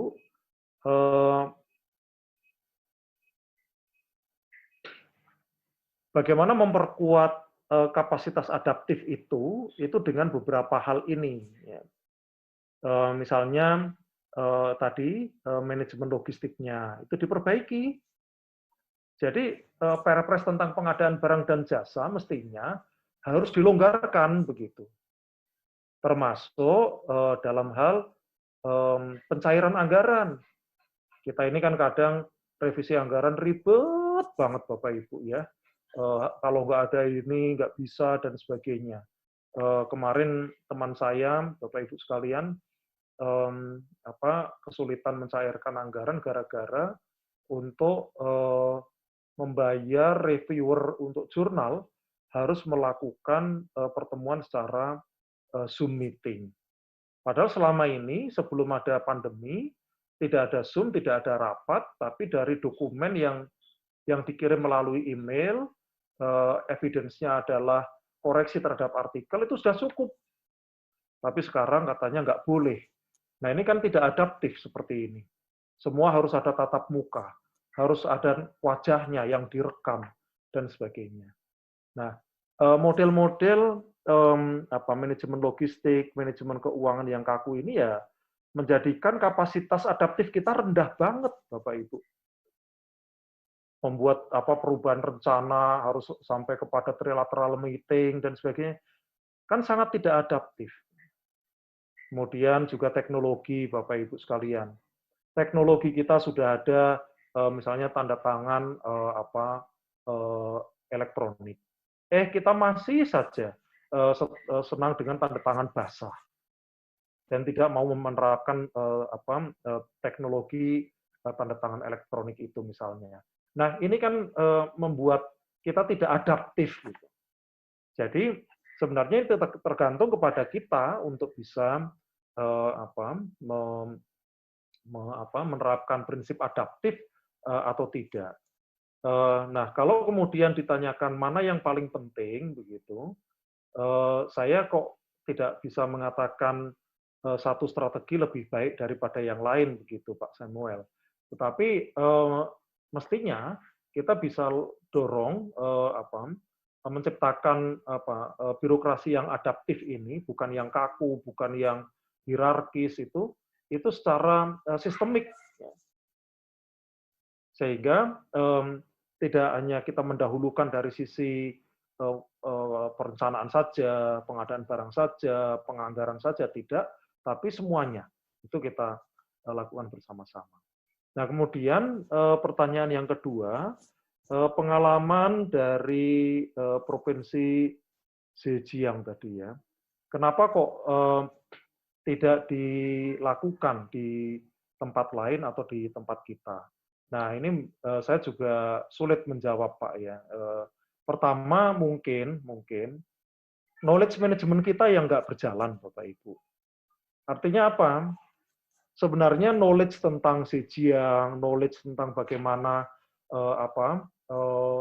Taiwan bisa mengatasi pandemi, kemudian New Zealand, kemudian Vietnam, itu kan negara-negara yang dianggap sangat berhasil, termasuk Cina sendiri. Cina yang dulu dianggap paling gudangnya pandemi, ternyata jumlahnya sudah jauh di bawah kita, Bapak Ibu. Cina sudah negara kesekian dilihat dari jumlah penderitanya, kita sudah melampaui 5 kali lipat begitu. Nah, Bapak Ibu sekalian, itu mungkin persoalan tadi yang saya katakan knowledge management kita. Nah, ketika kita tidak bisa mencoba mencari best practices, kemudian mencoba menerapkan atau mereplikasikan kepada daerah kita atau negara kita, ya kemudian akhirnya setiap orang melakukan caranya sendiri-sendiri. Apa yang sudah baik menjadi best practices, akhirnya malah tidak dimanfaatkan untuk mempercepat penanganan COVID di negara tertentu. Ini secara keilmuan barangkali itu, tetapi mungkin juga secara pragmatikal kita memang tidak tidak mau belajar dengan sungguh-sungguh, Bapak Ibu sekalian. Kalau dilihat dari niat baik masyarakat kita, menurut saya kok responnya luar biasa dalam membantu lingkungannya untuk bisa bangkit dari kondisi ini. Tetapi bagaimana kemudian inisiatif-inisiatif yang baik dari masing-masing individu itu bisa dijadikan sebagai inisiatif kolektif begitu. Ini yang kelihatannya gagal, Bapak Ibu sekalian. Misalnya begini, Bapak Ibu. Salah satu potensi yang luar biasa itu kan adalah gabungan atau asosiasi pengusaha, Bapak Ibu. Jadi asosiasi pengusaha mereka adalah fungsinya sebagai buffer zone itu, ya. Artinya kepada para pengusaha itulah orang banyak mengadu atau mengadukan nasibnya dan mohon pertolongan begitu. Tetapi pengusaha mereka tidak mampu bisa menyatukan kekuatan seluruh pengusaha menjadi kekuatan kolektif. Tetapi bahwa pengusaha itu dermawan, benar sekali. Betapa donasi dari pengusaha itu banyak sekali, Bapak Ibu sekalian. Tetapi kenapa kok juga pada saat yang sama PHK juga begitu tinggi begitu. Nah, ini menurut saya tadi kedermawanan sosial pada tataran individu itu tidak bisa dikelola menjadi sebuah kesolehan kolektif, kedermawanan kolektif. Sehingga Bapak Ibu sekalian, kalau ada permintaan pertolongan ya membantunya secara pribadi saja begitu. Tapi dalam konteks co-production tidak tercapai, tidak terwujud. Nah, inilah saya kira Bapak Ibu sekalian mekanisme kolektivitas di tingkat masyarakat, kelompok agama, pengusaha dan sebagainya ini perlu ditingkatkan. Dan yang terakhir dari Pak Samuel antara administration of the public, for the public dan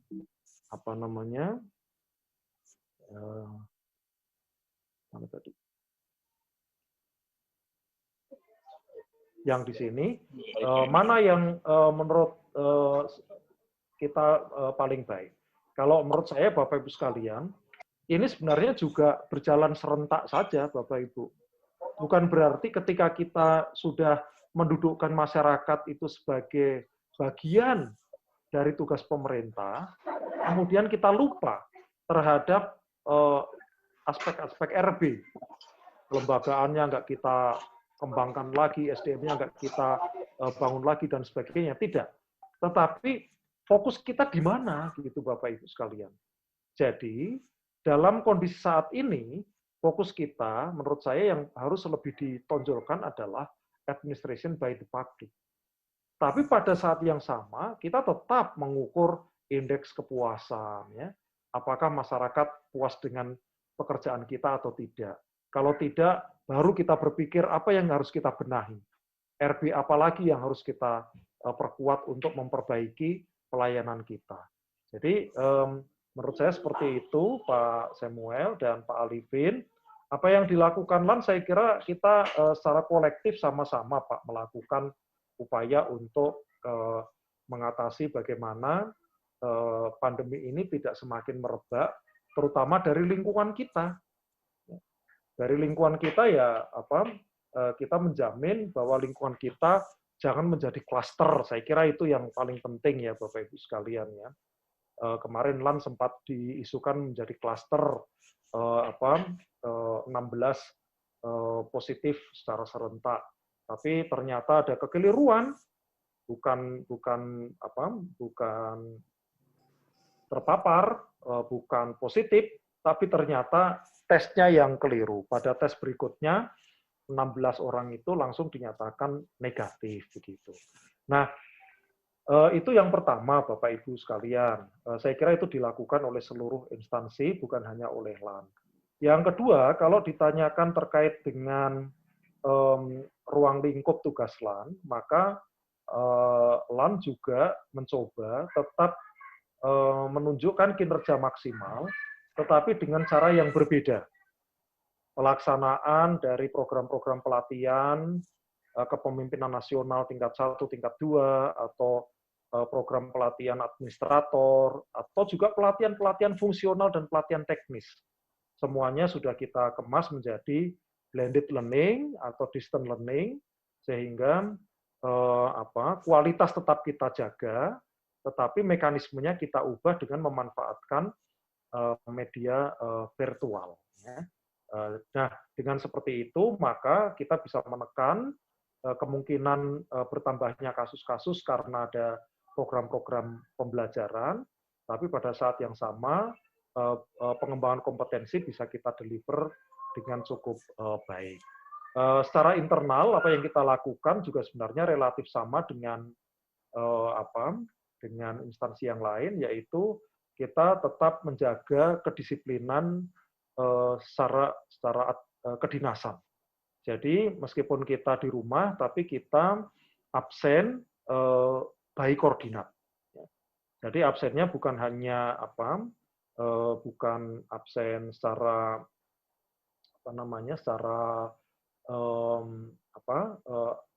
elektronik, tetapi koordinatnya juga terpetakan sehingga akan diketahui dia absen dari mana posisinya. Termasuk untuk beberapa tenaga lepas, Bapak Ibu sekalian, PPNPM atau tenaga outsourcing itu selain by koordinat juga by picture. Karena beberapa hal memang menuntut harus di tempat, Bapak Ibu, seperti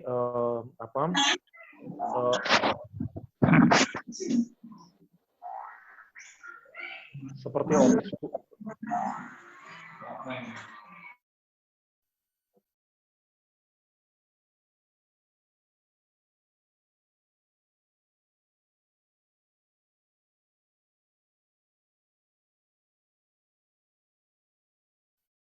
Pak Tri, suaranya belum masih di mute. Ya, baik. Pak Tri, suaranya ya, Pak. Ya, Pak. Jadi tadi saya sampaikan beberapa posisi tertentu, sistem kedisiplinannya bukan hanya by koordinat, tapi juga by picture. Jadi dia memotret diri sendiri di kantor, bahwa dia betul-betul ada di kantor. Ini adalah upaya kita untuk menjaga kedisiplinan, kemudian juga kedisiplinan dari pekerjaan, secara berjenjang ada laporan bagi pegawai-pegawai yang WFH untuk dilaporkan kepada pimpinannya, ke jenjang eselon 2, dan eselon 2 melaporkan kepada eselon 1 tentang pelaksanaan kegiatannya. Saya kira itu Pak Alifin dan Bapak Ibu sekalian yang bisa saya sampaikan. Terima kasih, saya kembalikan kepada Prof. Rudi. Terima kasih Pak Dr. Triwidodo. Ini waktu tinggal 10 menit. Sebenarnya ada beberapa pertanyaan di chat, ya, juga ada pertanyaan. Tapi apakah mungkin dimungkinkan satu pertanyaan lagi? Ya, monggo. Izin, Prof. Oke, silakan satu pertanyaan saja. Saya Dixon, Prof. Ya, Pak Dixon ya. Terima kasih, Prof. Rudi. Terima kasih ya, Pak Tri. Mungkin pertama gini, kita semakin cepat ya. Jadi yang pertama gini, apa yang disampaikan oleh Pak Tri tadi itu benar-benar sebuah inspirasi baru bagi saya, karena kan saat ini juga ada banyak mau pilkada segala macam, bahwa yang saya lihat di sini bahwa PR dari pemerintah daerah atau pemerintah pusat ke depan pasca pandemik ini adalah bagaimana menentukan kebijakan strategis yang akan diambil. Itu bagi saya ini juga saya bilang ada inspirasi. Kenapa? Karena saya juga lagi terlibat banyak diskusi dengan teman-teman yang ingin maju di pilkada di daerah. Oke, itu terima kasih, Pak. Terus yang kedua, ini yang saya lihat begini, dalam penanganan COVID-19 yang terjadi saat ini, yang saya lihat itu lebih banyak memang bersifat reaktif. Di mana kemudian penanganan yang dilakukan itu sebetulnya kebijakan penanganan yang dilakukan itu lebih banyak kemudian ini berdasarkan data-data yang tidak dilihat dari berbagai macam sudut pandang. Di chat saya juga tulis di situ, kita tidak pernah mencoba melihat bahwa pertumbuhan penderita itu terjadi dari sisi kelompok-kelompok masyarakat itu gitu. Saya lihat misalnya gini, contohnya seperti yang saya tulis, bahwa anggota militer hampir tidak ada yang mungkin terkena COVID mereka, tapi yang kemudian meninggal itu akan sangat sedikit sebetulnya. Artinya kalau bisa kalau kebijakan yang diambil itu juga memperhatikan posisi-posisi seperti itu, artinya penanganan tentunya akan jauh lebih efektif. Nah, itu berkaitan dengan penanganan COVID yang ada saat ini. Nah, terus kemudian ini yang menjadi pertanyaan saya di sini sebetulnya begini, fakta. Jadi gini, saya kebetulan Pak Tri, saya kebetulan latar belakang saya IT. Saya latar belakang saya IT dan teknik, dan baru di S3 ini saya menyeberang ke dunia administratif, kemudian kebijakan publik ya. Sebetulnya bahwa perkembangan IT itu sebetulnya sudah lama itu memang akan menuntut kita berubah ya, bertransformasi dari kehidupan yang pola tradisional selama ini menjadi pola yang berbasis digital. Itu sebenarnya nggak bisa ditolak ya. Betul. Terus kemudian yang jadi fakta juga bahwa COVID-19 ini sebetulnya membuat akselerasi sangat besar dalam transformasi tersebut. Jadi artinya memang kebijakan ke depan itu harus benar-benar berorientasi dengan yang namanya berorientasi terhadap yang namanya basis digital tadi. Kalaupun juga mungkin dari beberapa komen teman yang saya lihat di chat di sini bahwa masalahnya mungkin saat ini tidak siap, bahwa pergantian generasi yang akan kemudian duduk dalam pemerintahan dan lain-lain itu sebetulnya secara serta-merta juga akan membuat kita menjadi sangat siap. Jadi sebetulnya saya tidak khawatir untuk masalah itu ya. Nah, yang mungkin jadi yang harus di sini adalah yang saya ingin tahu sebetulnya Pak, seberapa jauh nanti pemerintah dalam hal ini siap menyusun kebijakan-kebijakan publik yang mampu mengadaptasi akselerasi ini gitu. Jangan sampai nanti kemudian masyarakat sebenarnya sudah sangat siap dengan berbagai macam teknologi, tapi kemudian kebijakan publiknya yang menghambat. Itu mereka. Terima kasih, Pak Tri.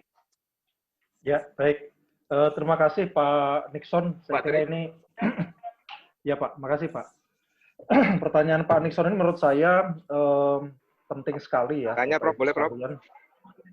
Halo, Pak, bisa didengar suara saya? Pak, waktunya habis, Pak. Nanti satu saja. Nggih, nanti di chat aja yang mau tanya. Baik. Monggo Pak Tri. Baik. Kebetulan Pak Nixon, Pak Presiden sudah pernah berpidato secara luas ditujukan kepada Menpan dan memerintahkan kepada Menpan untuk mengganti birokrasi dengan artificial intelligence. Itu perintah yang sangat eksplisit.